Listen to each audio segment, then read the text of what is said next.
ସେ ସବୁ କରି ପକେଇଛି ପୃଥ୍ୱୀରାଜ ହରିଚନ୍ଦନ। ସେ ଆଉ କିଛି ରଖିନି। ନାଇଁ 10 ବର୍ଷ ଛାଡ଼, ସେ ଯାହା କରି ପକେଇଲେଣି। ମୋ ପୁତୁରା ସେ ବିଶୁ ଭାଇ ପୁଅ, ଏଡ଼େ କଥା କାହିଁ କହୁଛ? ତେବେ କ'ଣ କରିଛ କହୁନ? ତମେ କାହିଁ ଏଡ଼େ କଥା କହୁଛ? ତମେ ଏମିତି କରିଦେଲ ଯେ 60ରୁ 65 ଭାଗେ ବିହାରୀ ଆସିକି ମଦ ନେଇ ସାରିଲେଣି ଏଠି। ତମେ ହେଠୁ କାହିଁ ଗୁଡ଼ାକ ବଡ଼ ବଡ଼ କଥା କହୁଛ?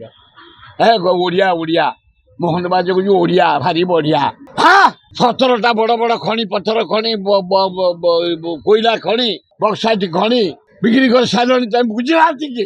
ଆଦାନୀ ଖାଲି ଦେଇଛନ୍ତି ବକ୍ସାଇଟ 40% ଓଡ଼ିଶା ଦେଇଥିଲା, ନେଚର ଦେଇଥିଲା। ଏ ମୋହନ ବାଜିକି ବସେଇ ଦେଇ ନରେନ୍ଦ୍ର ମୋଦି 13ଟା ଗୁଜରାଟ କି ସବ ଲିଜ ଦେଇ ସାରିଲାଣି। ଏବଂ 55-60 ଭାଗ ମଦ ଦୋକାନ ଓଡ଼ିଆଙ୍କୁ ଛଡ଼ାଇ ନେଇ ବିହାରୀକି ଦେଇ ସାରିଲେଣି। ଖାଲି ଚୋରା ମଦ, ବିଷାକ୍ତ ମଦ ଓଡ଼ିଶା ଭାସିବ, ଓଡ଼ିଶା କାଙ୍ଗାଳ ହବ। ଏଇ ମୋହନ ବାଜି ପାଇଁ ଓଡ଼ିଶାର ମୂଲ୍ୟମାନ ଖଣି ତକ ଦେଲା ଗୁଜରାଟ ଟିକେ। ମୁଖ୍ୟମନ୍ତ୍ରୀ ବସିବ ବୋଲି